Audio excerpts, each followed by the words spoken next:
All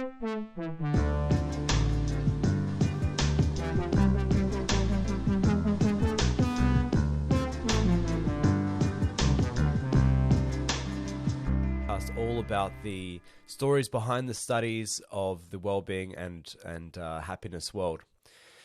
What we've got today is Dr. Ziggi Santini, or who we've got today is Dr. Ziggi Santini. He's a epidemiologist from Copenhagen, and if you're someone who's trying to advocate for the importance of well-being and you haven't heard about Ziggi, it's time to wake up.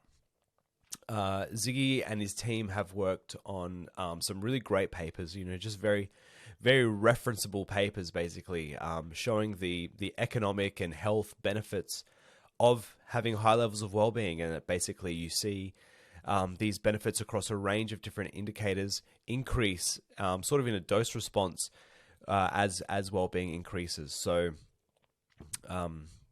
enjoy the episode. I think he's a funny guy. And I really enjoyed having this conversation with him. In terms of the show more broadly, again, thank you to everyone that's been listening and subscribing. Please continue to do that, sharing with one other person, as I've kind of asked in the last couple of weeks. But we've had a few generous offers to support the show and some questions around how do we support the show. And basically, what I've done is I've set up a Locals account. Locals is a little bit like Patreon, but it's slightly different. It's a little bit more sort of community focused. So there's a link to the Locals. It's it can start at basically $5 a month. And if you are interested in supporting the show, that would be really, really great and really appreciated. What we're hoping to do is to set up some monthly catch-ups for people who are supporting the show on Locals. So with that, thank you very much and enjoy the episode. Whoops, I'm back. I forgot to say something. You guys know that I'm all about the dual continuum model, or we're all about the dual continuum model, or getting to the bottom of what's going on with this model. Should we be using it? Should we not be? I have my answers, but if you remember, we wrote a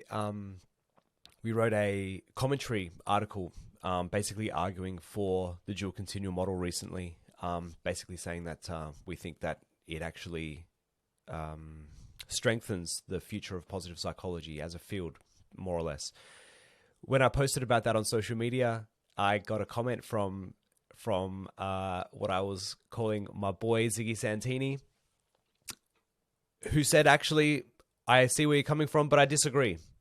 And so we get into that in this episode near the end, probably in the last 10, 20 minutes or something like that. So little spoiler or a little teaser, I guess. Enjoy. All right, Ziggi Santini on researching happy. I'll do a really quick. I couldn't find much of a bio for you, Ziggi. Really? No. Well, I mean, I didn't look super hard. I guess I looked on the website, but it said you're a researcher from the National Institute of Public Health in Denmark, and you're also have a position at Southern Denmark University. Yes. Well, technically, these two are kind of the same. The National Institute of Public Health is an institute that comes under the University of Southern Denmark. Great. Okay, so yes. you work in public health and epidemiology, but also covering obviously well-being and psychology. Yes. Anything else we should know quickly in terms of a bio? No. Also, I work also at Copenhagen University, just to make it more confusing. So I work part-time each places because I work on several projects. So two different universities, but we work all together. All good. Yeah. Okay. Yeah. Are they physically close to each other, or are they far away? Yes. Well, it's because University of Copenhagen is in Copenhagen, and the National Institute of Public Health is under the University of Southern Denmark, but is also located in Copenhagen. So, therefore, they're both in Copenhagen. Yeah. Very good. Cool. Yeah. I was just at a family sort of event, and my little cousin was saying, I said, I've got to go because I'm doing a podcast tonight. And she said, I said, it's with a guy in Copenhagen. And she's like, the ice cream store. You're doing a podcast in an ice cream store? We've got a franchise of ice cream shops here called Royal Copenhagen. I don't know why. I don't know if that's a famous thing from Denmark, but I don't think so. Wow. Okay. Well, I mean, we definitely have something like there's like a brand called Royal Copenhagen. They usually make like porcelain and stuff like that. I'm Oh, not really? sure they make ice cream. not, not to my knowledge, but I'll have to look that up. But usually they make very fancy and can be quite expensive porcelain. Yeah. Okay. Okay. Well, so that didn't quite make it to Australia, obviously. Okay. I think so. Yeah. Okay. Yeah. I don't. I might be incorrect about the brand. I'm not sure, but this, as far as I remember, Royal Copenhagen. Yeah. Either way. All right. Cool. All right. Cool. So, I mean, you just said before we press record how laid back Australians are. So I think it kind of makes sense that we would preference ice cream over fine china. But anyway, so so you're a wellbeing researcher, Ziggy. Tell us a little bit about the work that you do. Okay. Well, I'm technically an epidemiologist, which no one knew what that was before the pandemic, but now everyone knows what it is. So, but I'm a trained epidemiologist. I specialized in mental health epidemiology, and especially social relationships in mental health. And so I do public health research, and I look at mental health in the population, well-being in the population. We're especially interested in well-being in connection to mental health, and we're trying to it's the sort of like the broader focus, the wider focus of the whole population. How can we improve mental health in the population, and what are the factors that are associated with it, and yeah, how can we work with the public and engage with the public in a way that can promote mental health. That's pretty much, yes, that's very brief what I'm doing. Yes. Yeah, cool. So in terms of, I'm always interested in hearing how people came to find well-being, because I think at the moment most people have sort of fallen backwards into well-being. Like it's not something they probably started with. Yeah. Is that your experience? Sort of. Well, I mean, the way I came into it was that initially I was doing a PhD in mental health epidemiology at the University of Barcelona, and that was pretty much just the broad mental health umbrella. And I suppose most of the focus was still on mental health problems, mental disorders, and so forth, which is still very important. But nevertheless, I remember there was maybe we had 2 lectures on something on well-being and various ways to measure well-being and so forth. And I remember I didn't actually find it that interesting. So, but then so I was sort of like, and initially in my PhD I have mainly focused on sort of like mental disorders, common mental disorders and stuff like that. So initially it wasn't really something that I paid too much attention to. But then what happened later on was that I was, as I was approaching the end of my PhD, I knew that eventually I'm going to have to move back to Denmark, which I was also happy to do, even though I loved Barcelona.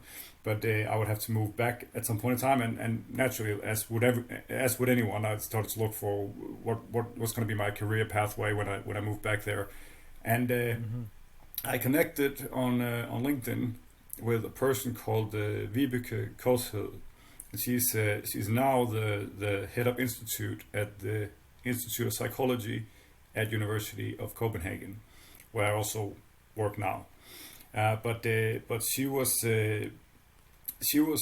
doing mental health and well-being research, well-being science, and she was also the person who adopted the Act, Belong, Commit, which is from Australia. Thank you for that. So the Act, Belong, Commit, or we call it in Denmark just the ABCs of mental health. And so she had imported that model to Denmark, and also she had worked very closely with and had done also some prior education in Warwick University with Sarah Stewart Brown. And so she also was responsible for importing the the Warwick Edinburgh Mental Wellbeing Scale to Denmark. And then I met her online and we started talking, and she said that I said, well, initially I saw that she posted something about that they received a lot of money from a foundation to do the ABCs of mental health, or the Act on Commit in Denmark. Yeah. And then I saw that post, and I wrote to her and I said, I see you're bragging about all the money that you received. So since that's the case, why? How about hiring me? And I suppose that can actually work, or it did. And she said she needed someone to do some validation research, because they had translated the Warwick Edinburgh Mental Wellbeing Scale into Danish, and they had sent it out on a survey, and it needed to be validated in the Danish setting, along with some other measures. Yep. I said, that sounds interesting. I'd love to. And then, of course, there were also other research work that needed to be done. But that's really how I got into this. Yeah, my first I published other things along the way when I started here, but the first major, maybe relevant mental well-being task was to validate the Warwick Edinburgh Mental Wellbeing Scale, which we did, and we found out it works well in Denmark. It's a very good scale, and I think it's also quite used in Australia too. Yeah, absolutely. We've used it for a couple of our evaluations of our randomized controlled trial as well. So for a bit of background for the listeners, the idea that, all of our work hinges on how accurate our measurement tools are. And clearly this work gets done all around the world, and people speak different languages. So there's actually a process of making sure that in translating a measure that it actually, that it resonates with people, and it actually has the same psychometric or statistical properties across cultures and across nations. So did you have to do much in terms of cultural testing of the items? Well, I mean, no, not really. I mean, it's we did. I mean, it's because it's all a Danish survey, so it's basically just to see if it's valid in the Danish setting. And then sure enough, we have we have some different ethnic groups and so forth, but mainly we were just interested in seeing, kind of like what you were talking about. Really, does it measure what we think it measures, and does it measure it well? Yes. Yeah. And that's pretty much what we concluded from this analysis. And of course, we did some what you call sometimes it's called differential item functioning, meaning does it work in the same way for different groups, and it's also called measurement invariance, and that's pretty much what we did. So we could see that across different groups in society, it also works the way that we want it to work. So Great. Great. And just as a side note quickly, what are you doing with that measure? Is that being measured at an epidemiological level, like across Denmark, or how does it work? Yes, well, in the sense that yes, we have various surveys now that are using it, but initially it was my boss who brought it to Denmark when no one knew about it, and we had some other measures that were not as good or not as broad. So and what's also really important about this is that it measures the whole well-being continuum, from low well-being to high well-being, and of course this has also been a major interest of ours, is to look at the importance of higher levels of mental well-being, because historically most of the focus has been on poor levels of mental health and mental health problems specifically and so forth, but then there's been much research, especially from positive psychology and so forth, showing that it's really not just a matter of escaping these lower levels, but that higher levels have something to say as well, and it actually makes a difference for all sorts of outcomes that we have high levels of well-being. So part of our role has been, first off, to sort of repeat what has been what people say all the time. By the way, because of the WHO definition says that mental health is more than the absence of disorder. Yeah, so people say this all the time, but it's not actually something that is still integrated in the system. So what we have been out and really expressing also with our research and our results is to say, well, yeah, that is actually correct. It is more than just the absence of mental health problems, because we have to promote high levels of well-being in the population, and if we do that, then we're going to see better results. Yeah. So that has been something that we have been very focused on with our research. And then we have since then there has been various other, well, also among our colleagues and so forth, and we have where we have sort of succeeded in promoting this measure, this scale, to say this is what we also need to do to be able to monitor. It's still not, I would say, we're still not completely where we'd like to be, because in my view, this is something that has to be monitored on a regular basis nationally, because the only way that you know if you're doing something better is to monitor it. Yeah.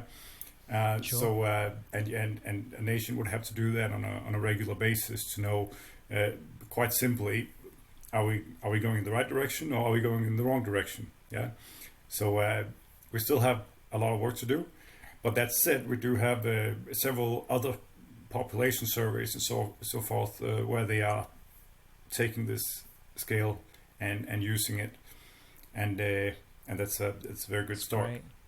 Yes, that's very good. Yeah, absolutely. Are you because I know for example, like in the Netherlands, they use, I think, a lot of wellbeing measurement in their routine assessment for clinical outcomes. Yeah. Are you aware of that happening? Like, that sort of like that ideal state of what you're talking about of regularly measuring well-being. Are you aware of that happening anywhere in the world? I don't think so. I know in Bhutan they have a.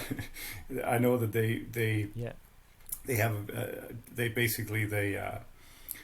they assess the nation's success based on happiness and well-being. Now, I'm not sure how they measure it and how they monitor it, but they just have a completely different focus for their policies. They have this, and which I don't understand what the rest of the world is waiting for, but they have this general priority that a nation's success should primarily be measured by a nation's happiness or well-being, and if that's not the major outcome that we're looking for, then what are we looking for at all? So, exactly. And to be honest with you, I'm probably going to make people sick when I just keep asking the same question, which is like, I think, like, we'll get into it, but I think your research paints such a clear picture. Why aren't we seeing anything actually change? What I was going to ask you was, you've worked, if someone was to pull up your CV and look up the papers that you've published, it looks like you've worked across many different topics. So, things like physical activity, loneliness, social participation, isolation, cost effectiveness of well-being. I was wondering whether you could sort of walk us through the story of what wraps all of this research up together. I think you've probably answered it in a way, but maybe you could say it nice and clearly for us. Yeah. Okay. Well, yes. There's probably sort of like there's probably two sort of, or maybe like there's three tracks, if I would say. Yeah. One is just basic mental health promotion, meaning that the importance of higher levels of mental well-being, and how do we go about getting there in society? Yeah, through the system and through various all the things that are going on in society. Another thing is the factors, and what we have been very interested in is sort of behavioral and social factors that can contribute to promoting good mental health or high levels of mental well-being. Yep. Yeah. sometimes I use these terms interchangeably. I will say something like higher mental well-being. Sometimes I also just refer to that as good mental health. Sometimes it's a little bit easier for people to grasp. But let's say that there's a difference. Let's say there's poor mental health. Yeah, this is usually where people have mental disorders and so forth. Then there is sort of like a chunk in the middle that we can call moderate mental health, and then we have some people that have very good mental health. Yeah, so it's if you will, it's the absence of not just poor mental health, but it's also the absence of moderate mental health. It's that you have good mental health. Yeah, they are in the, or you can sort of picture like a traffic light, and you have like the red, and then you have the yellow, and then you have the green. Yeah, and it's getting people up in that green area. Yeah, that's good mental health. That's higher levels of mental well-being. Yeah, so that's sort of like the third one. That's these behavioral and social factors that can contribute to improving or getting people up there in that green area to good mental health or higher levels of mental well-being. And then, of course, the last thing is sort of like the economic importance. Yeah. These are probably those three tracks that I've been working on. And for the first one is really in terms of the importance of higher levels of mental well-being or good mental health. And basically what we have done with our studies is to show that this has very important consequences for all sorts of outcomes. And what we have shown is that, and now again we're talking about that it's not, we have three levels. You have poor mental health, usually where you have mental disorders, then you have moderate mental health, the big chunk in the middle, maybe like 70% of the population, and then you have the part in the top, so like 15% of the population, good mental health, and then of course 15% in the other end, poor mental health, and what we have shown is to say that it's not just a matter of escaping or preventing that people have poor or bad mental health, because then they will just be in the moderate, but it's that it makes a difference when they come up in the area called good mental health, high levels of mental well-being. Yeah. So of course it will be a better result when they have moderate as opposed to bad mental health or poor mental health, but it will be even more so when they have high levels of mental well-being. And that's the whole point, that we should have higher ambitions, because you can imagine with a depression scale or depression measure, then if we were to just simply just succeed in avoiding that a person will cross over that boundary from no depression to depression, well, they're still going to have a very low level of well-being. They're still not going to be well.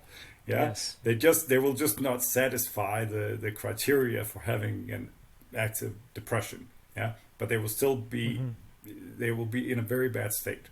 Yeah, so that's simply not enough to just have these boundaries as criteria.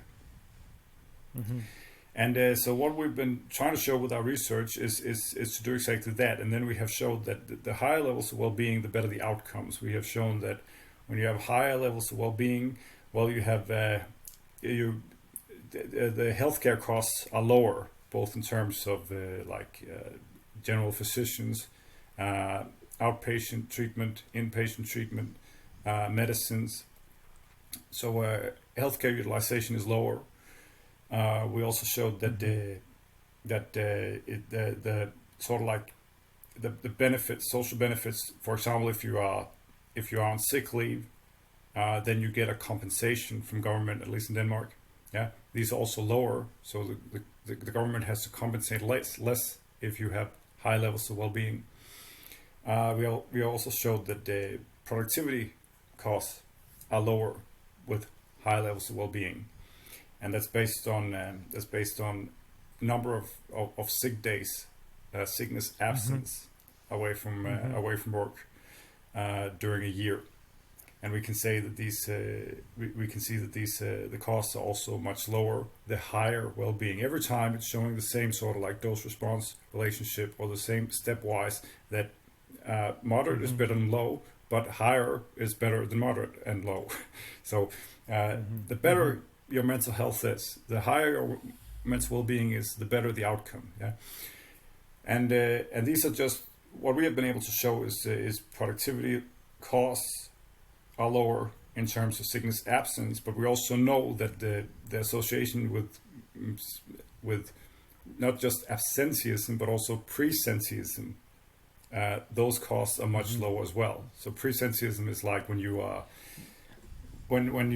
at work but you are not producing well because of poor mental health. Yeah. And there's a huge amount of loss to companies and so forth because of lower productivity during work when you're at work. So these should be even higher than what we have documented through absenteeism. And then, of course, I think that's a term that people really don't understand. No, I was going to say, I just think it's a term that people haven't, they're not familiar with, that idea of presenteeism. Yeah, so you're not absent, you're present, but you're really not doing very much work. But please continue. Yeah. Oh, yeah. But it's really. I agree that it's probably not so well known. But I think anyone who has worked, which is most of us, knows from experience that when we're not feeling well, then of course, it's difficult to do your job well. And it's not just whether you can do your job well, but it's also, I mean, it can be dangerous in some work contexts. It can be dangerous if you are not able to concentrate and focus on your work. You can make mistakes that you or someone else can pay the price for, and some occupations can be very, very, very dangerous. And also it can be just something general, like traffic, like driving a bus or whatever it might be. And if you're not well, then it can lead to mistakes. So the cost can be quite high. Also, other than just like the economic costs, but also it can lead to other things as well. But either way, so and what we have shown also with our studies is, for example, that it has implications for other sorts of outcomes as well. For example, you mentioned physical activity. That's something we recently showed, that also high levels of mental well-being. It also is associated with that you do more exercise, and you're much more likely to adhere to exercise recommendations, and then that of course will lead to lower, for example, risk of cardiovascular diseases and all sorts of physical health problems because you do more exercise. But again, we see the same pattern, that the better your mental health, the more the likelihood that you're going to do more exercise and engage to a sufficient degree in exercise. And currently I have another paper under review that's sort of showing the same thing, but also but this time in terms of pain. So in terms of pain, then I mean, people they report pain for all sorts of various reasons, and it can be a very debilitating problem for some people when they experience pain. I think we all know that. That's very intuitive, that pain is a severe impediment to your quality of life if you experience pain. We don't notice it when we don't have it, but when we have it, then we notice it all the time, and we want it gone. Yeah. So what these results are showing is the same pattern, that the higher well-being you experience, well, the lower the risk for experiencing pain at a later time point. And these are just a handful of these where these studies where we have showed these sort of patterns. So they all just really say the same thing. Yeah, that the higher mental well-being you have, the better is the outcome for a human and by extension for society. Yeah. And that's really what we've been trying to then say with our research to the public and to the people in power, that this is something that has to be prioritized. We have to raise the bar. Yeah. And we're not saying that they shouldn't do other things that are important. We're not saying that they should not improve treatment, psychiatric treatment, for example, because they absolutely should, because this is that the whole healthcare sector has huge problems, and especially in mental health, in psychiatry. So there's definitely a need there. So we definitely have to prioritize that better and do better in that regard. And we also have to continue to do regular traditional prevention. We're not saying we shouldn't do that. What we're saying is we have to do more. We have to do more, and we have to raise the bar in terms of what should the population's mental health be like? What should their mental health status be like? And starting the beginning of that is to monitor it and to be able to see where are we going? Are we doing better? Are we doing worse? And then to look at what's working. How can we see the differences? All this stuff we'll never get anywhere on this is integrated in the system until it becomes a regular aspect of policy and what our state does. Yeah, I've heard like a parallel. So thank you. That's awesome. I mean, just in terms of the measurement thing, I've heard a parallel where some workforces are saying, actually, if we want to be focusing on well-being, it should be like a standing item of the indicators of our employees' well-being should be a standing item on our board agendas. And I can imagine you're almost saying the same thing at a country, like at a national level. Yeah. A few comments I just wanted to make. So the first thing is with your, low to medium to high well-being. That's reminding me that we need to talk about the dual continua at some point. Because people that have listened to the show so far will know we're friends of the dual continua model on here. And when I was writing about some stuff on LinkedIn, I saw my boy Ziggi Santini comes in and says, I see where you're coming from, but I disagree. And it's like, all right, cool. Let's talk about that. We can talk about that in a second. That's okay. I don't want to get distracted too much. Mm-hmm. But it's I'm just thinking, you seem to be, you or your team, just as a quick question, how big is your team that you're a part of? I would say we're about maybe 7-8 people. And then, of course, I have colleagues that I collaborate with that are not in my own team, but they are in my institute. Or they might also be at other institutes or other universities. And sometimes I also work very much internationally. But just my own team is maybe like 7-8 people. Yeah, cool. So from your team, just in the papers that you've published maybe in the last 5 years, or even, it looks like you've done a lot since 2020, to be honest with you. But it's like, I'm just thinking you're part of the National Institute of Health. And because you're collecting that great data from some national panels, you are able to do this great research. So that seems to be really well set up. So you're kind of like, you've got the data coming in and you've got separate papers on, the importance of higher well-being, like you've just said. So now coming on pain, on physical activity, presenteeism, absenteeism, sick leave, healthcare usage. You said that higher well-being equals less risk of future mental illness, less physical illness. Who's picking this research up? Like, what I mean is from just within one team, you've published what I think is an extremely clear business case for a government that we should be investing in getting people into that high level of well-being, or the green light on the traffic thing. How is this received? Well, it's hard to say, really. It's I would say on the positive note that recently the government has made like a 10-year plan to improve the psychiatry, where they have devoted some money to this, and they have also set some money aside of that money to mental health promotion, and included us in that. Cool. That's a start. Of course, I would need to mention also that initially the plan was to make this a 60 billion kroner investment from the government side, and it ended up being 6 billion, I think.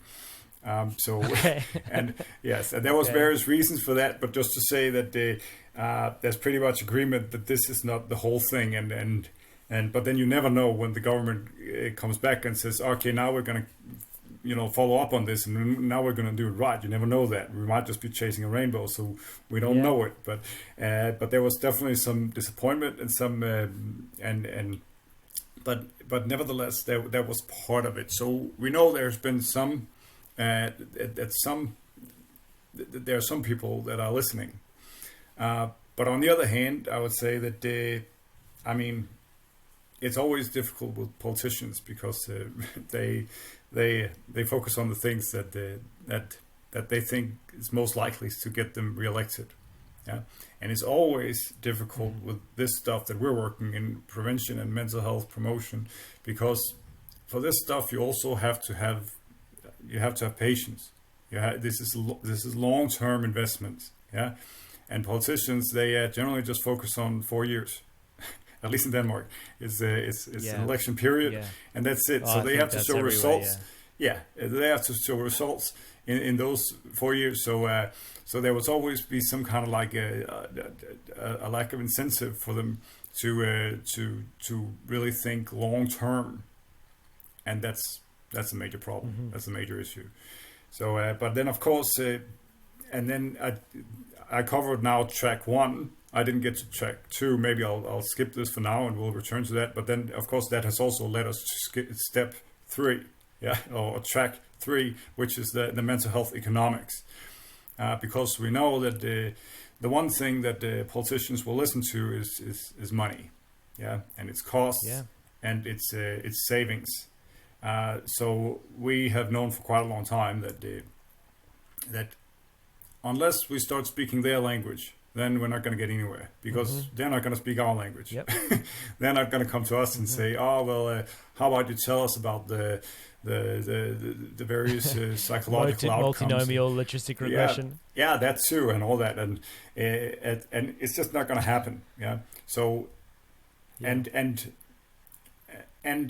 it is actually perhaps. I mean, we haven't done anything wrong or anything like that, but it is perhaps a little bit naive to only talk about self-esteem or whatever it might be, all sorts of well-being, even something like suicide and so forth, because these are all like human terms, human outcomes. Yeah, which again they don't understand these things. The politicians, they can if they want to, but generally they don't understand them. What they understand is the numbers. Yeah, that's always how it works. So we have to be able to talk to them in a language that they can understand, and that's the numbers. That's the money.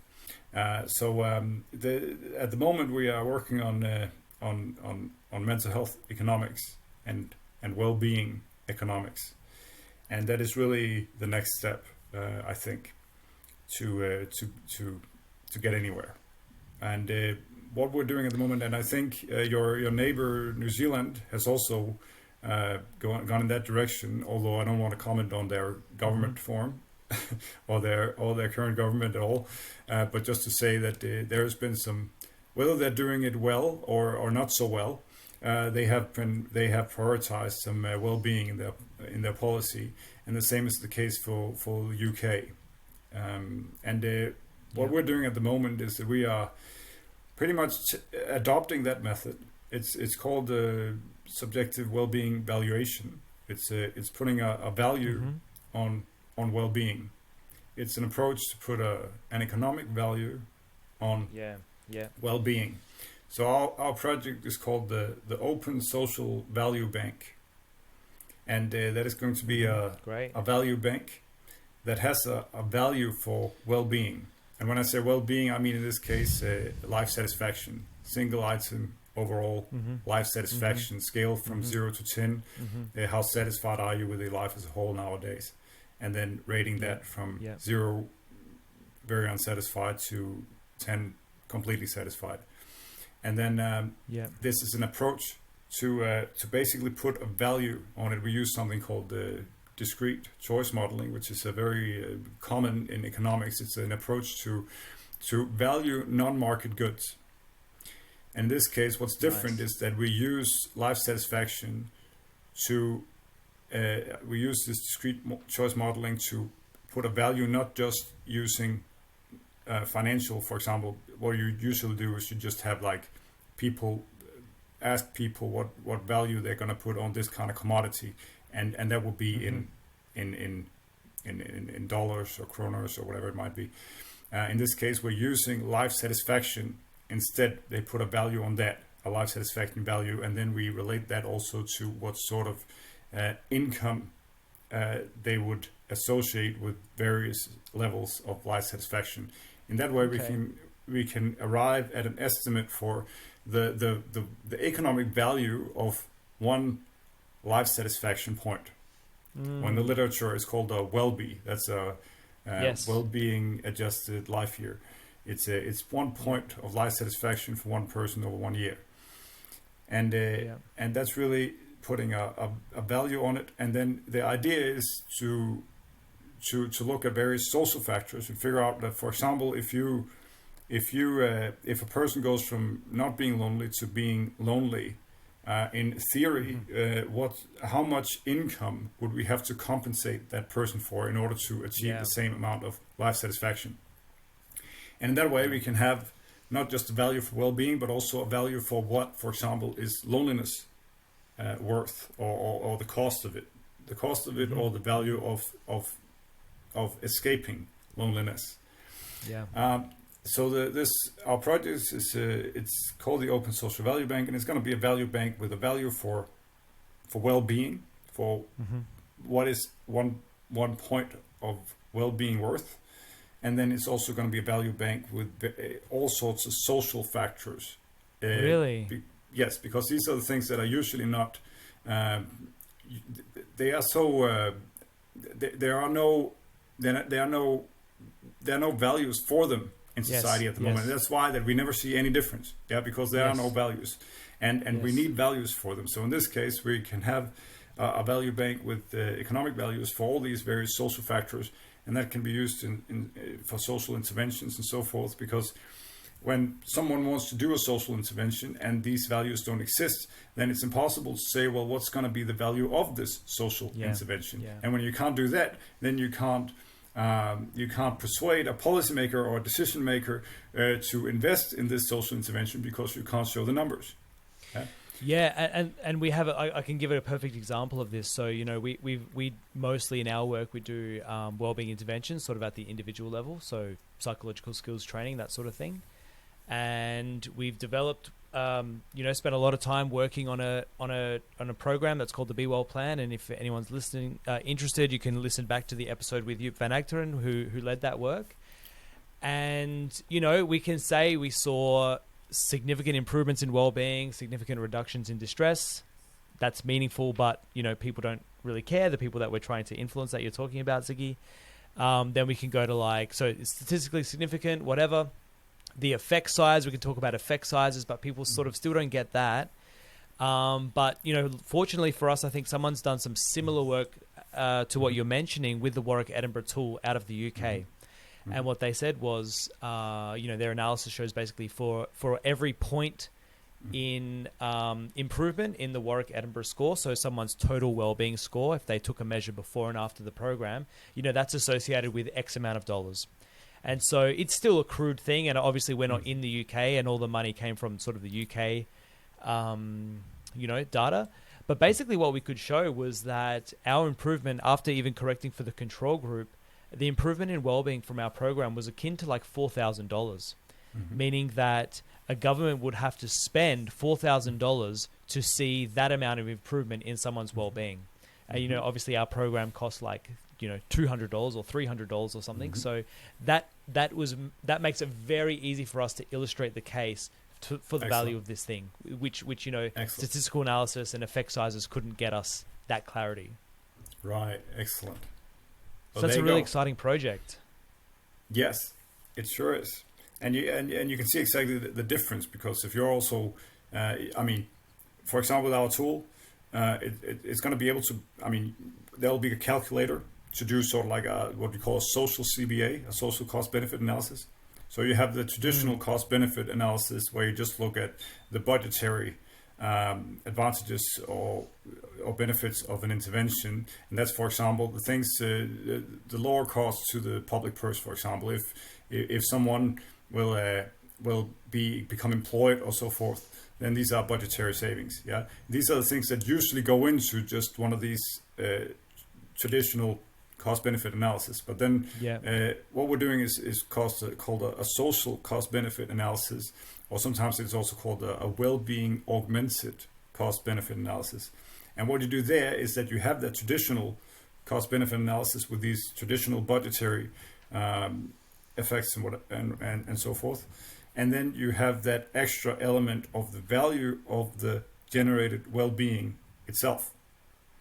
And when you take that into account, then you can arrive at a completely different estimate than what you had before.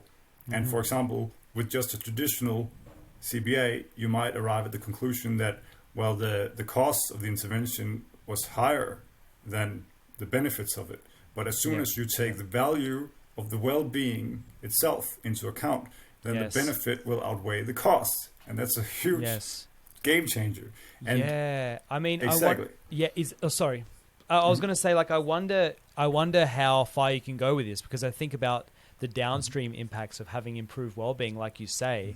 You know, like, can you factor in, or can you model into this work the things that you've already shown us? So the financial benefit of less pain, of more physical activity, of less future mental illness, of less healthcare, is that going to go into that model, or is that becoming too complicated, or is it too far of a stretch? I wouldn't say necessarily it's too far a stretch. I wouldn't know exactly how to do it. I would say that first off, because this way of doing it is really capturing overall well-being, and all of these things that you're talking about, they will be related to overall well-being. And what you want to be careful with in these kind of models is also what's called double counting. You also want to be careful not to double count. So at least for the moment, I think this is the way to go forward. And then, I mean, we only just recently adopted this method, and it's quite new. You can read about it from the UK Treasury Green Book, and there's an appendix there called the supplementary that talks about it. And of course, I can send you some research as well. There's also this book from Paul Friedrich and Christian Krekel about well-being and policy. That. Yes, exactly, and they talk about it as well. But this is pretty much the way to do it at the moment. And then I suppose as we go along and we become more and more secure in this way of doing it, then we can talk about, is there something that we're missing out on, or are we getting everything that we need to include here? But for now, I mean, this is really the way to go. But then what is really interesting about this is also that, at least for the way we're going to do our tool, is that you can also do one thing is that you do an evaluation after you did an intervention, because you have the numbers, and then you get an economic estimate for it. But you can also do it in advance. So, for example, if you are planning an intervention and you're applying for funding for it, and you're planning this intervention, and you know that you're gonna have a target audience that's gonna be something like, I don't know, you're planning on maybe 200, 300 people and so forth. And then based on whatever you've done before, you can make a prediction about the sort of, for example, mental health improvement you're going to see there, or reduction in loneliness, or reduction in bullying, or whatever it might be. And when you do that, then you will have some kind of estimate, a prediction. It might not be completely correct, because you can't see into the future, but it's based on whatever you've done before. And then you will have an estimate of the increase in life satisfaction that will result from this program. And then you can have an evaluation of the cost benefit of the program. And this is something that will be very, very meaningful and practical to send to a funder. Yeah, and say here's the theory and everything from the program, and here's also the predicted cost benefit of the program, and we're showing that it's going to have this and this value. Yeah, and this is something that will be very good for them to have. Absolutely. Wow, that's really incredible. So that's I mean, it's almost sounds like a power calculation. So, you know, if you're about to do an intervention or something like that, you have to demonstrate either to your funders or to your ethics board or whatever how many people you need to be involved in this program to make sure that you have enough people to sufficiently see statistically the result that you think you will find. Right. They call that a power calculation, but this is almost like this is that kind of preemptive calculation, but for the cost benefit. Yeah, How amazing is that? Economic power, and Economic we are power, kind of yeah. like we're sort of. I mean, we are anticipating that eventually this stuff will be completely common practice and expected. We are envisioning that, for example, funders and decision makers, they will ask for this. They will not just make it. Yeah. It will not just be something that is preferred, but they will say you need to do this because we need to see the value of it that you're estimating or you're predicting.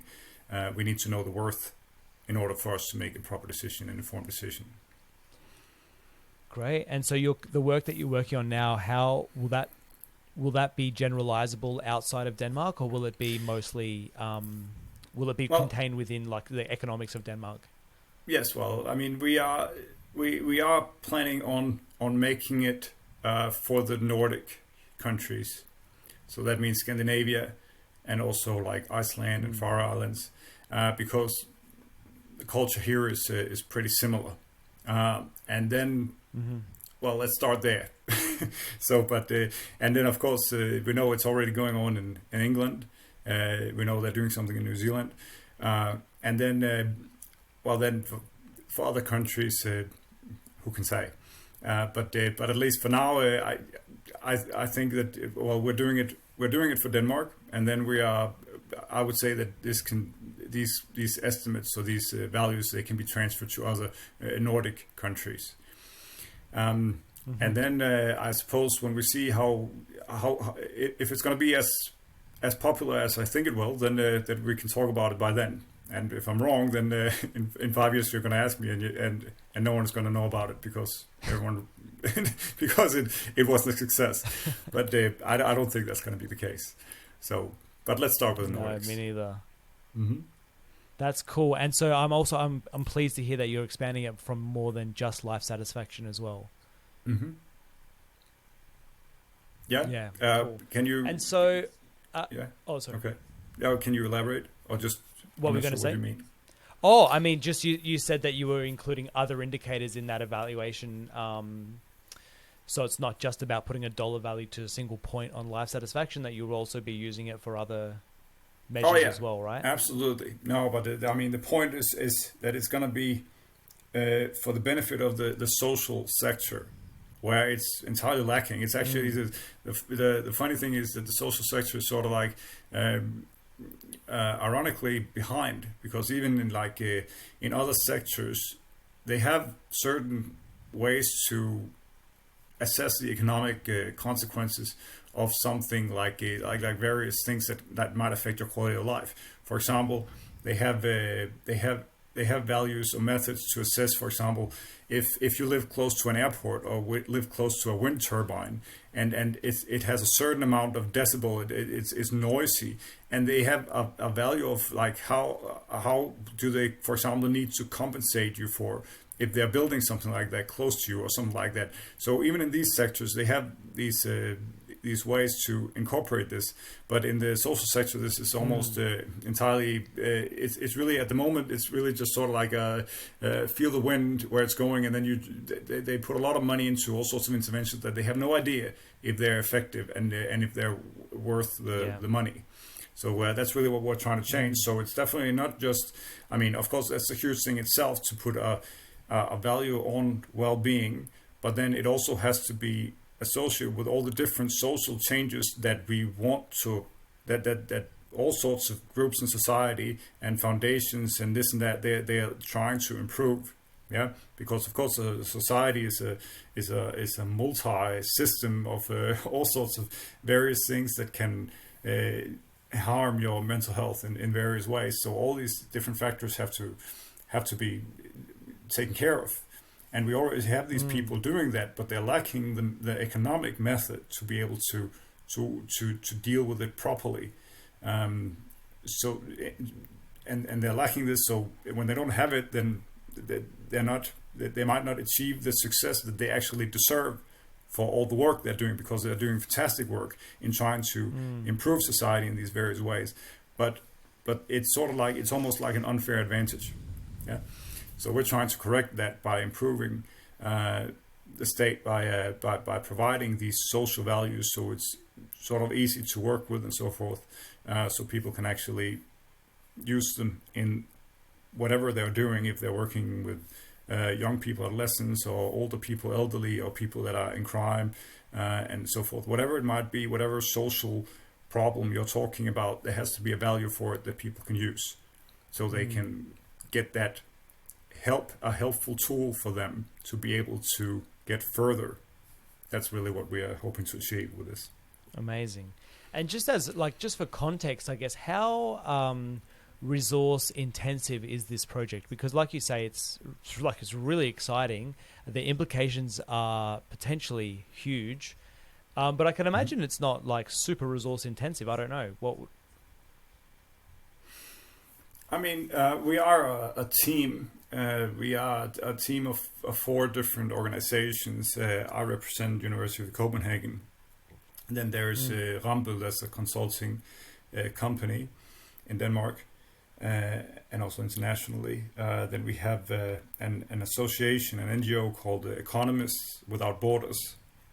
And then we have a digital company, a company that specializes in measuring social effects and assessing the economic benefits of it, called Impactly.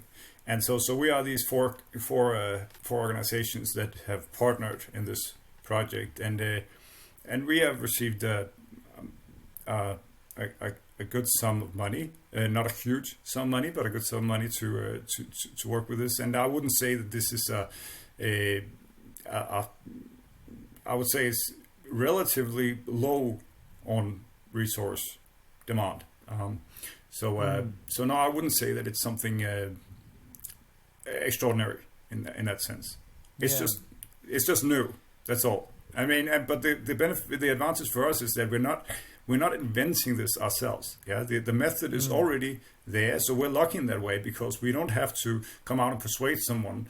Of course, there will always be there will be some critics, and it's not a perfect model either. There will be some limitations. It has plenty of limitations. But the thing is that what they're using in the system at the moment has more limitations than this. So it's still a better deal.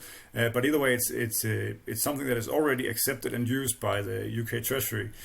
So the documentation is already there. We're just adopting it and putting it in the Danish context. Yeah, wow. Yeah, just so exciting. That's great. What's it been like to work with those various partners? Because researchers sometimes I think speak a particular language. Has it kind of worked to be with different sort of corporate groups?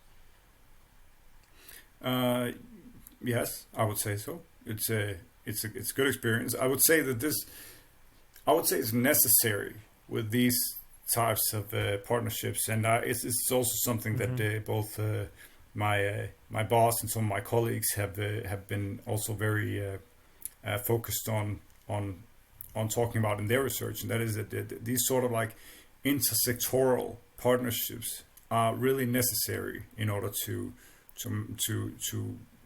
facilitate meaningful change in society. Why? Because society is composed of these different groups, these different sectors. And mental health problems, they exist in all of them, and through all of them. It's mental health happens all through society, where you go to school, where you go to work, where you take your bus, where you go to park, where you go to a park, where you whatever it might be.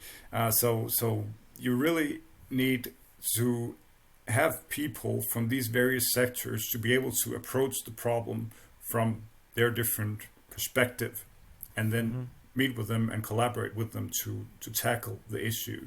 So I can only see the world from my research chair, but I need other people who understand the world in different ways, because there's certain things that I don't understand. It's a language that I don't speak. Yeah, some people, they just understand this whole the way that, for example, various NGOs work. I have no idea about that stuff. I know nothing about how NGOs work and how they communicate together, or how they are sort of like raising money for whatever they're doing and this and that. I have no idea. But someone has to know about it in order to reach the most people. So because of that, it's really necessary, this kind of stuff. And then the same goes, for example, also for the consulting companies, and they know the whole private sector. They speak their language. So in order to reach other companies, and for example, this is especially relevant when we talk about, for example, workplace well-being, and also this tool to be used in the workplace context, then it's good to have a consulting company in our partnership that really knows to speak the language to other CEOs or whatever it might be, so that we can actually make the case for why this is important, but in their language, not in my language, not in my research language, but in their language. Yeah, they have to have it in a language that they can understand.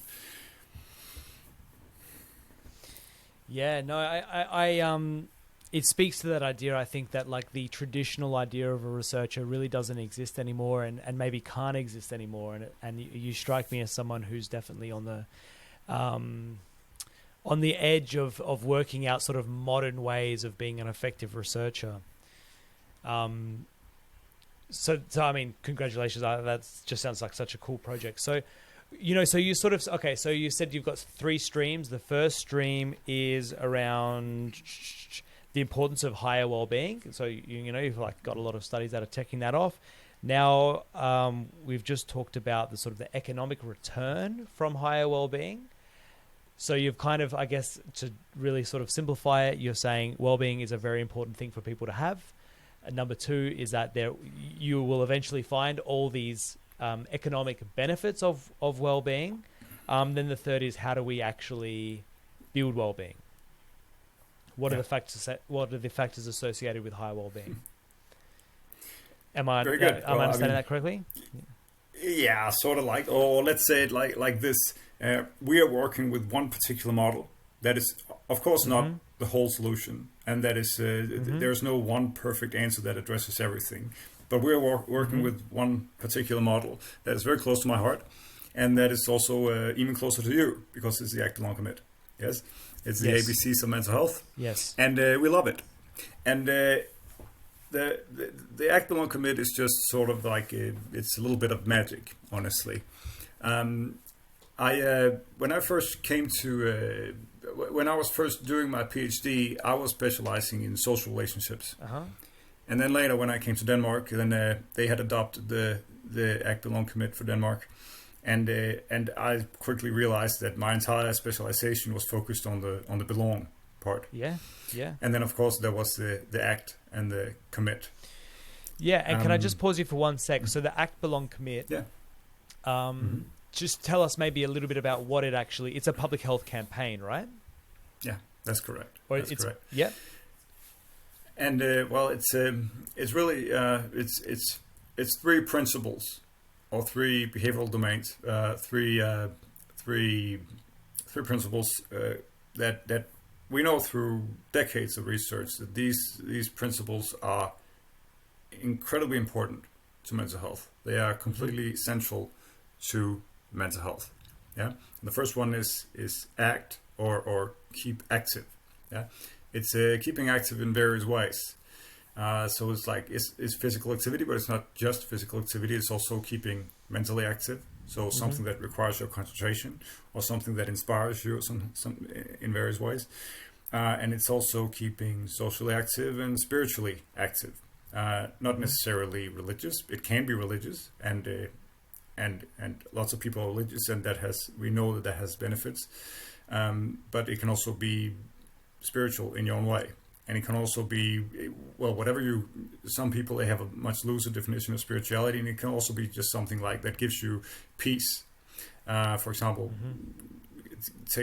using time in nature, or something that is just reflection, or whatever it might be. So keeping active in various ways, and we know that that variation is key. It's good to keep active in various ways, not just one thing.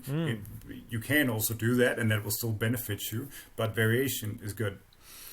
And then, of course, there's the belong. Belong means that you stay connected with close social relationships, and also that you engage with socially in your community and whatever it might be.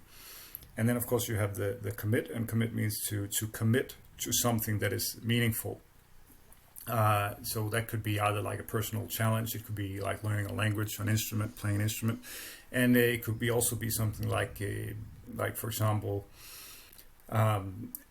dedicating yourself to a meaningful cause, whatever it might be, something that you find meaningful, something that inspires you, something that you could contribute to, and of course, yes, that could be a host of things. Yeah. So and what we usually say is that it's not really, we're not telling people what to do. What we're telling people is that what's important is that it feels meaningful to the individual. Yeah, that's what it really comes down to. So these are the 3 act, belong, commit principles, and then yes, it's a campaign, but it's also more than a campaign. So yes, on the one hand, it's a campaign to inform and raise awareness among the general public about what they can do themselves to strengthen their mental health. And if you notice, everything is on the positive. It's not talking about any negative things. Yeah.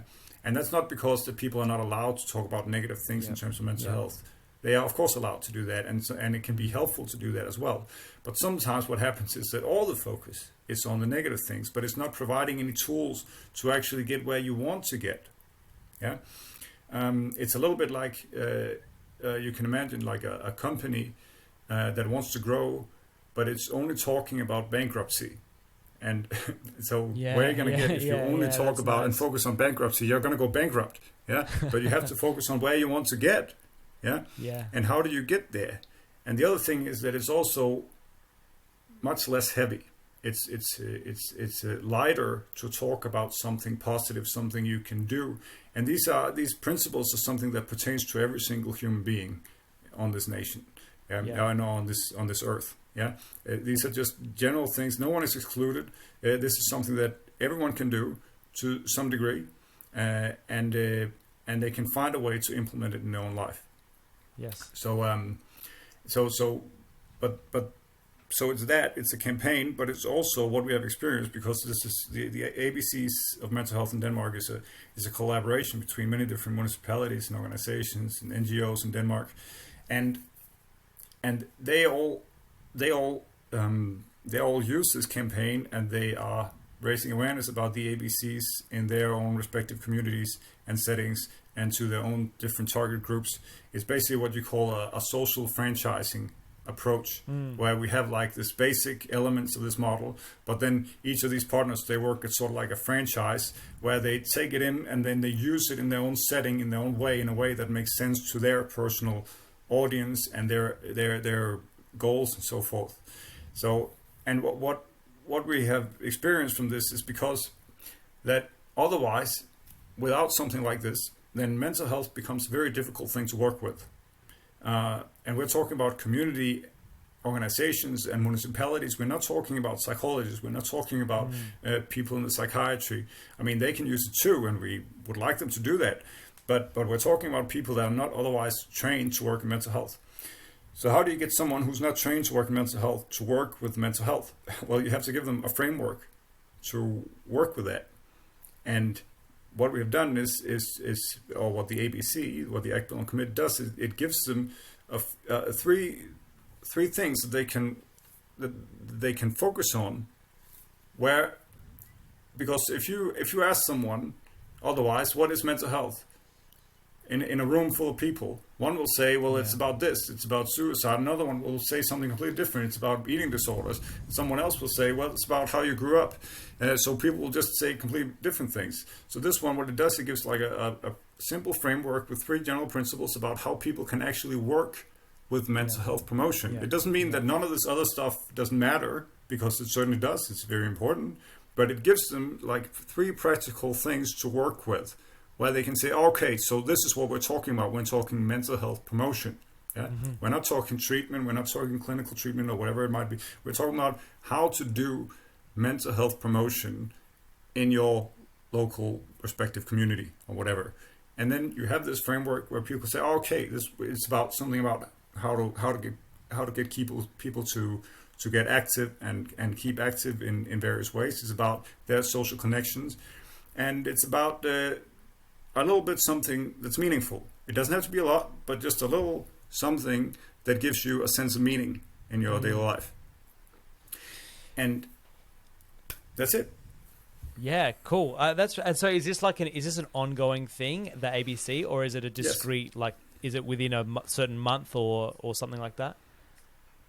Well, it depends on what you mean by that. The thing is that the ABC, it's a partnership. So we have like 4 meetings in a year where all the partners come together and discuss various topics, and this is also like we talked about before. This is also an intersectoral sort of thing, because you have all these different partners. It's a quite smart way to actually get people that like professionals together to sort of go into dialogue about how do we do this, and sometimes they learn from each other because someone has done something in some way, and then they're like, oh, okay, you did it like this. Well, maybe we could do something similar, but in this way, and then they find new ways of doing things all the time, and that's actually really smart. Yeah. Yeah, I guess my question is more like, what does it sort of look like? If you said there's like different municipalities, so I imagine maybe there's like a library that's running this campaign. Like, what would it look like in a library or something like that? Yeah, well, I mean, that's it's completely different for all the different partners, and it also comes down to, for example, with the municipalities, then there will be like an ABC coordinator in all of these municipalities. Oh, really? But yes. But each municipality has they have their own priorities, because they're elected. Yeah, they're elected officials in these municipalities. So they have certain things that they prioritize more or less. Someone will have a particular focus on maybe homeless people. Some will have a particular focus on the elderly. Some will have another focus on this and that. So it also depends on whatever that they prioritize in these in their municipalities. And then of course the same is with the NGOs. Some of these they focus on volunteering, like the Red Cross, and some they focus on sports, the sports association. Some they are the Scouts and Guides. Yeah, they focus on their target audience. So, but then they use the program, our materials, and they use them in their own setting to sort of reach other people. And for example, I mean, let's take the sports associations. They are one of our partners, and you ask, how does it look like? Well, for example, in their particular case, well, the sports associations, well, they're already doing one thing really well, which is to keep active. Yeah, their target group, they are part of sports because they want to keep active. And they're doing that in exercise, in sports and physical activity.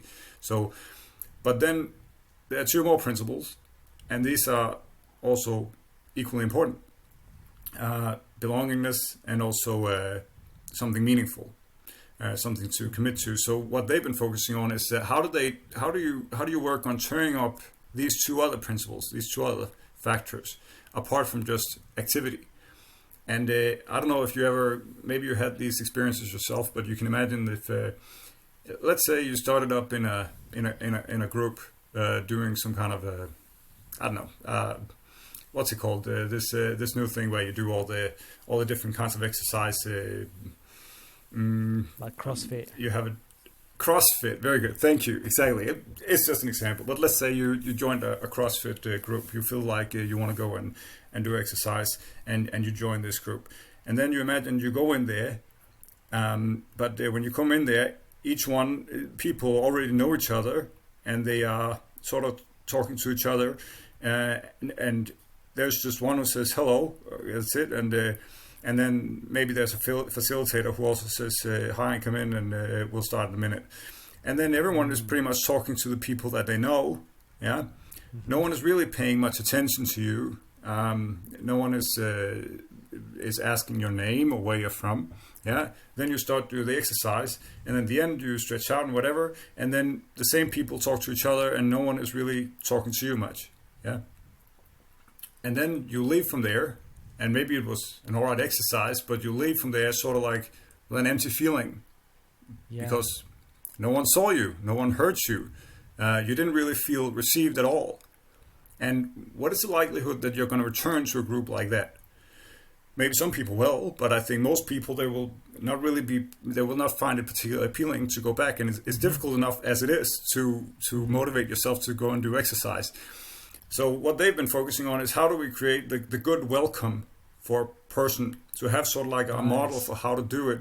And some of the things they're talking about is, for example, to have one person who's always responsible for greeting new people and getting them in, and just ask them a few questions, because this is just incredibly important for us humans, to just be seen and heard. Just ask them, who are you? Ask your name, and have a little chat with them about where they're from or whatever it might be, and make sure that you have that conversation with them at some point in time during that workout. It might not be right in the beginning because they might be late or whatever it might be, but at some point in time, just so they feel heard.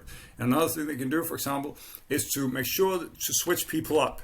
Yeah. So actually to tell people to go out in different groups and make sure they do that, so that people get mixed a little bit, because that's the way you make a connection. Yeah. By getting that people, variation, by that you mixing mentioned as people well. up.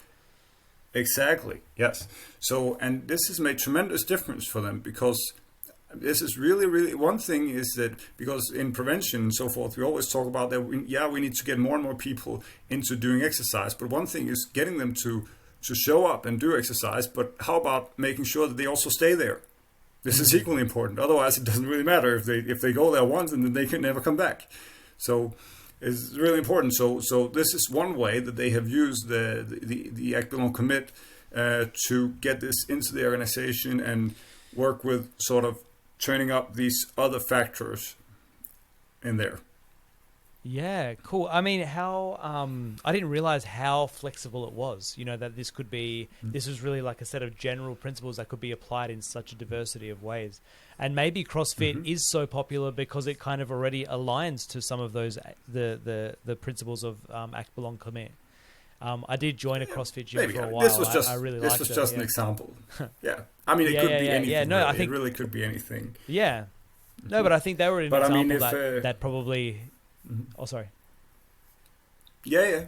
I mean, but I mean, like I said, I love the Act Belong Commit. It's fantastic. It's somewhat magical, and I also encourage you, if you want to know more about it or you want to do another interview, then I mean, you have Rob Donovan in Australia, who was the founder of this program, and I think he'd be more than happy to talk to you. And there's quite a lot to learn there. He's an older gentleman, but he's and he knows quite a bit. He actually came from marketing, I think, and used to. Okay. And then he worked with sort of reducing alcohol intake and so forth. And then somehow, at some point, they arrived at having to do a mental health promotion framework. So I don't remember the whole story, but it's quite interesting. And also in terms of how they actually arrived at the ABC principles and so forth. Nice. Yeah, it was funny because we were doing some work on a campaign in a different Australian state, and I was looking around and so many people recommended look into this thing ABC. I hadn't really heard of it because it's not, been my particular focus. Right. And then I'm reading these papers, reading the evaluation papers, like, oh, there's a co-author there called Santini. Like, surely not. And there's like, oh, wait a minute, Z Santini. Oh, hang on, tell me this is Ziggy. And, it's just it's funny how it's such a big world, but it's also such a small world in some ways. And I would recommend to the audience, I'll put it in the show notes. Like there's a really nice paper. I think I think yourself and maybe Rob, I don't know who the co-author was, but it was kind of like 21 reasons why you should do the ABC. That's right. Yes. I can't remember if it was 21 reasons, maybe not. But I think that was a really was a really clear paper of, do this thing, basically. I'm glad you read it. It's so valuable. Yeah, no, absolutely. And I think like I say, it's just, again, like so much of your work, Ziggy, it's just really clear. Like the benefit is obvious. It's just for the next step of someone to pick it up and to move with it. So just quickly, how was it to work with Australians? Well, I love Australians. Yeah. And I mean, Australia and New Zealand, I don't know how you feel about like being put in the same group with New Zealanders. Is there any sort of like the whole Aussies and Kiwis? Is there any? I think there's a little bit of rivalry, but I think we're generally pretty happy with each other. Today is actually a day that's called Anzac Day, which is sort of a celebration of our efforts together in war. So today's actually like a unification day.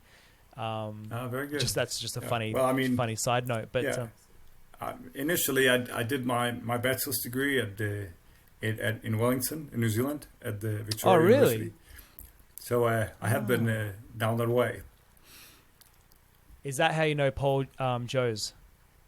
Yes. Yeah, gotcha. That's I've seen correct. that you guys have written some stuff together as well, and it's like, how the hell do these two know each other? Gotcha. That's cool. Very good. Yeah. He was my sort of like a mentor for me when I was like really green in the beginning. But he amazing. He seems like a legend.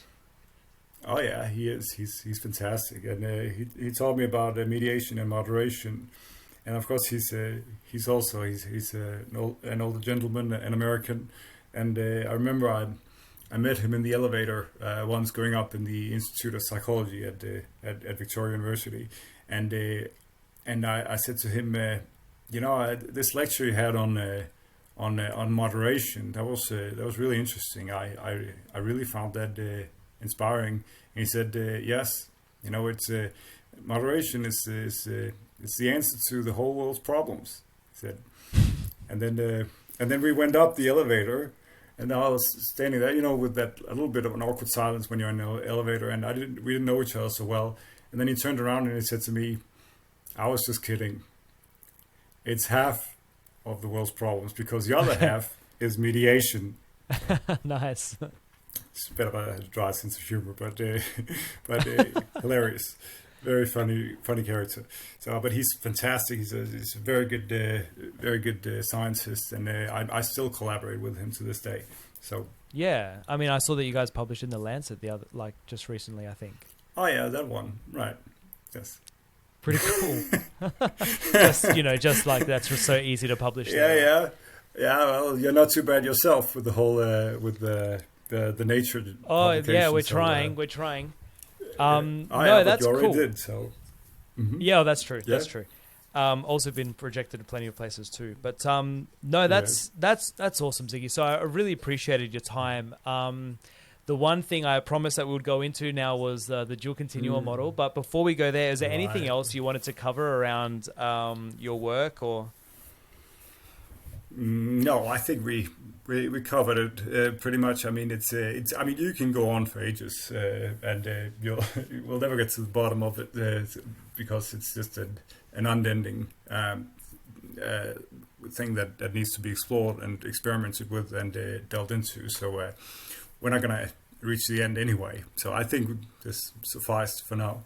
Yeah. Great. Yeah. Cool. And just one side note of just like that, you just described a heap of work that you're doing. How are you going, like time pressure wise? Sounds like you got a lot on your plate. Yeah. Well, I mean, I try to manage. So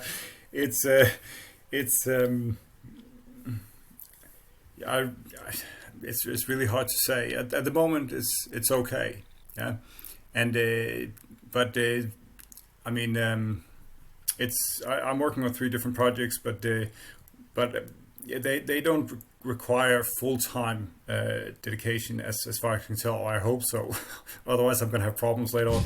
But at the moment, at least, it seems like it's working out all right. I mean, I suppose I've been kind of a workaholic for the past 5, 6, 7, 8 years, and at least that's what my wife tells me. So I'm kind of used to working over time. So yeah, I'm generally quite productive. So I manage okay, but of course I have limits too, and sometimes things they just have to wait. And that's it. Although I just don't like it. That's the thing. I don't like for things to wait. I prefer to get them out of the way, but sometimes nature has to decide, so it's not up to me. So. Yeah, no, understood. All right, cool. So I'll stop postponing. So dual continuous. So Let's hear it, basically. So I think I was really excited, I think, when I saw your LinkedIn comment because, well, I just loved the way that you put your criticism, where you kind of said like, yeah, I see where you're coming from. I disagree. So let's talk about it. You know, this is the conversation that I think doesn't really, I don't get the sense that it really happens, that people can have like this kind of free conversation. So let's hear it. Excellent. Well, I mean, I can start by just giving you a little bit of historical, historical understanding. But for me, at least, I came into the whole well-being field pretty much by, like we talked about, like it wasn't planned. And then, I guess just like everyone else, I had to sort of learn how it worked from scratch. And eventually, of course, I learned about actually my boss. She had written a book in Denmark where it was about mental health promotion, and she also covered these two models, the single continuum and the dual continuum. And I remember reading a little bit about those, and also in other publications. And my first intuition, which I think most people will do, was to sort of try to figure out, well, which one is correct. Yeah, because we have this sort of like binary approach, and we're thinking, well, if one is right, then the other one must be wrong. And I would say, just from the set out, I believe that these two models are both correct. That none of them are wrong. They both reflect reality, but they show reality in a different way. Yeah. So before I tell you that, no, Matt, you're wrong, and your support for the dual continuum model is wrong, I'm not going to say that, and that would also be incorrect. It's correct, yeah, but it really depends on what we're talking about and how it's being used. Yes. So the way I see it is that the dual continuum model is helpful, especially when we're talking about that the one continuum is of negative mental health. It's useful, especially when we're talking about that as disorders or clinical diagnoses. Yeah. Also because we know that a person can have a clinical diagnosis over a longer time. It's going to be in a journal somewhere, and if you look at it at a later time, then that person is still going to have that diagnosis. But a lot of things can happen in between. Yeah.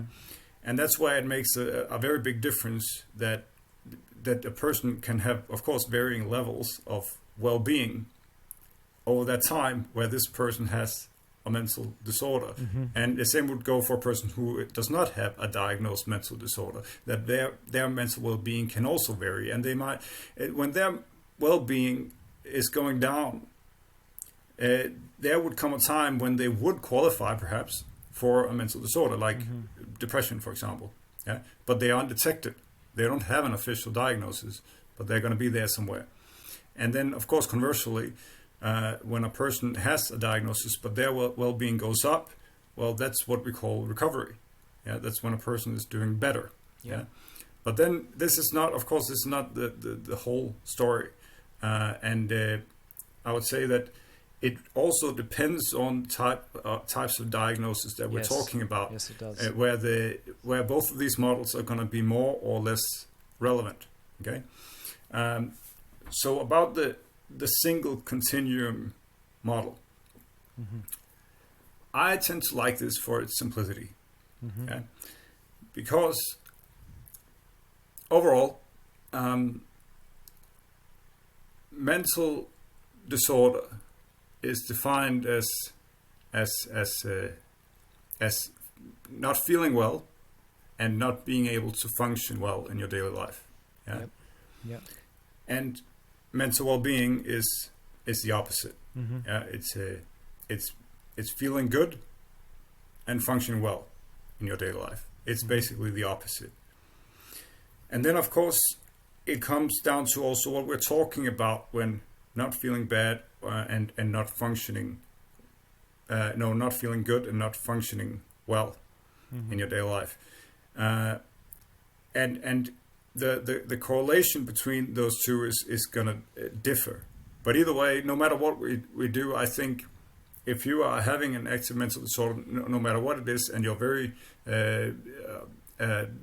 that you have very low functioning, you can't live your life properly because of it, then you're not gonna feel good, and that is gonna be very strongly negatively related to mental well-being. Yeah?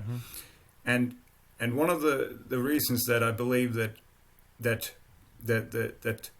the single continuum model reflects it quite well is that when you assess these at the same time, yeah, they will be very strongly negatively correlated.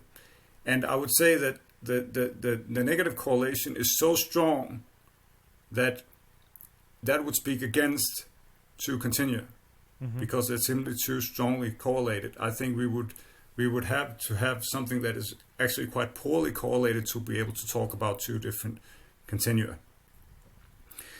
And then, of course, if it's some disorders, they might be less negatively correlated than others.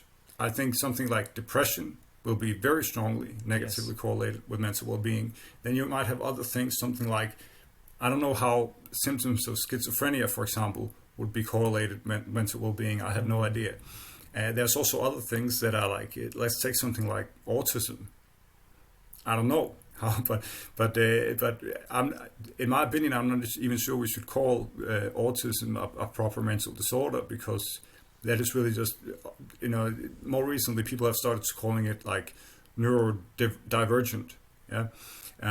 So it's just because they think differently and they react to the world in a different way, but it's not illness. It's just different. Yeah. So it also comes down to what sort of mental health problems we're talking about, the degree of correlation. But in general, I would say that just because of the way that they are defined, mental illness is functioning poorly and feeling bad. That is, in general, the opposite from feeling good and functioning well. Yep. And then sometimes the criticism I have received with the single continuum model, the main criticism I have received with this model is almost always the same.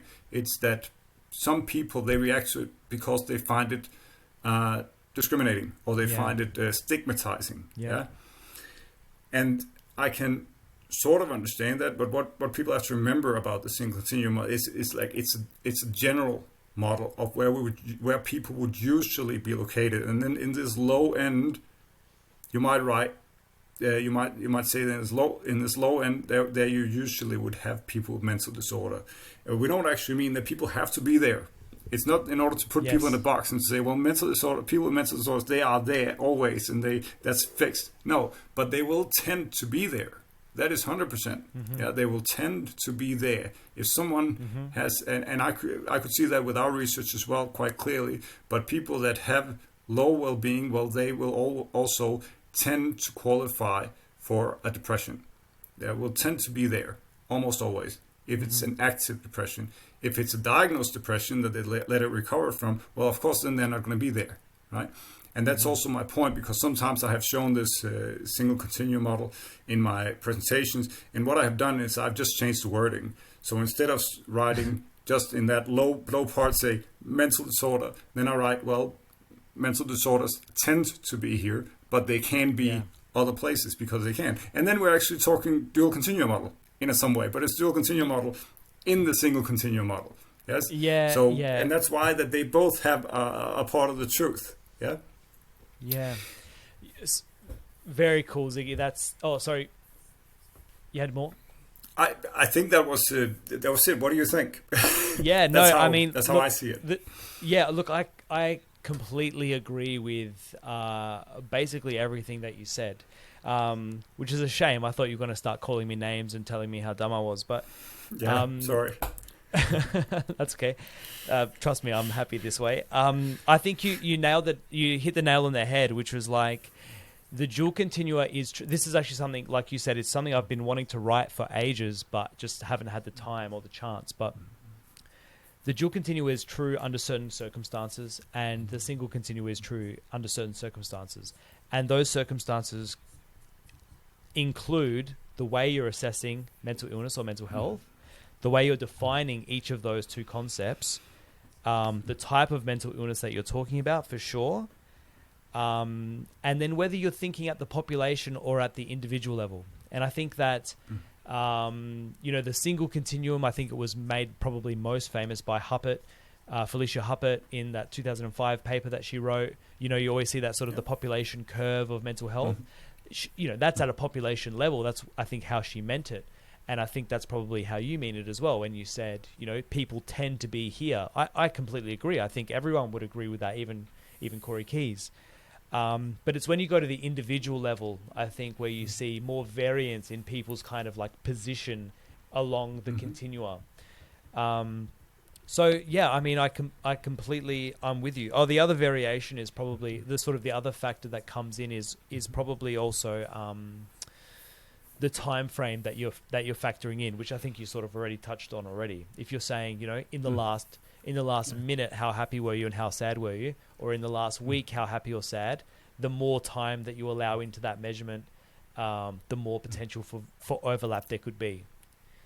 Yeah, and I mean, I would say that I also use sometimes the dual continuum model in my presentations when I'm presenting about how we can understand mental health. I do actually use it, and I remember that also Hubbard and Wilkington or something like that in 2003, they had a publication on the independence between positive and negative mental health, and they sort of like they showed like a percentage, because when you do like a sort of binary separation and or binary categorization of both the negative and the positive, then you could see, I think, that most people, they fit into where we would expect them. So what we intuitively would expect is that when you have low mental well-being, then you have high symptoms of something, and when you have high mental well-being, then you have low symptoms of something. Yeah, and they showed that about 30%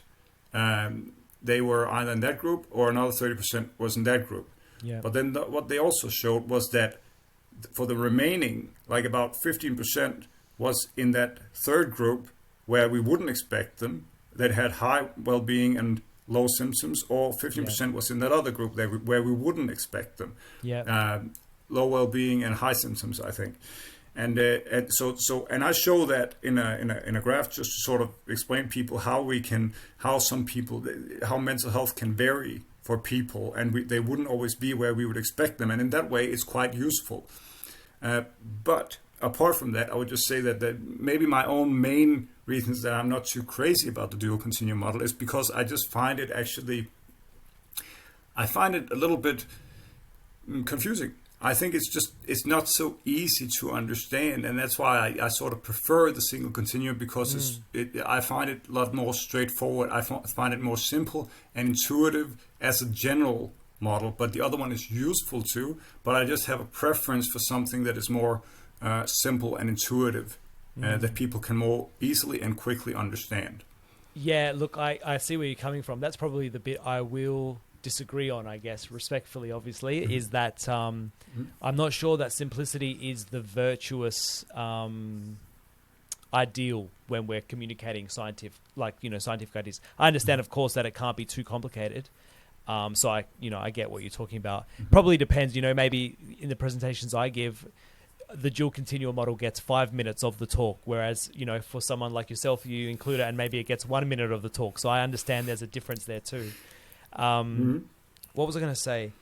The other side that I just wanted to raise as well, which would be interesting if you have data on this, I'm sure that you do, is, we've kind of talked about the relationship between illness and health at the cross-sectional level, but I think watching those two continua interact differently longitudinally or in relation to third variables, I think that's where the dual continua becomes most relevant. That was kind of my argument in that commentary article, that if you're looking at a third variable, including both well-being and distress separately can allow like more nuance in your understanding of that third variable, or in response to some stimulus or some intervention over time. So that's probably what I would say from my perspective, which is more of an individual focused perspective, sways me toward the dual continua. And of course, well, I guess to summarize it all as well, that I can see that the bipolar model or the single continuum model, it's subsumed within the dual continuum model. So in that way, I see that, if I have one model that fits within the other, I'd rather that one, because then I kind of get the best of both worlds. Yeah. Cool. Yes. All right. Well, thank you very much. It makes sense. It makes good sense. All right. Great. So no online abuse today. So that's good. All right. Today. So thank you so much.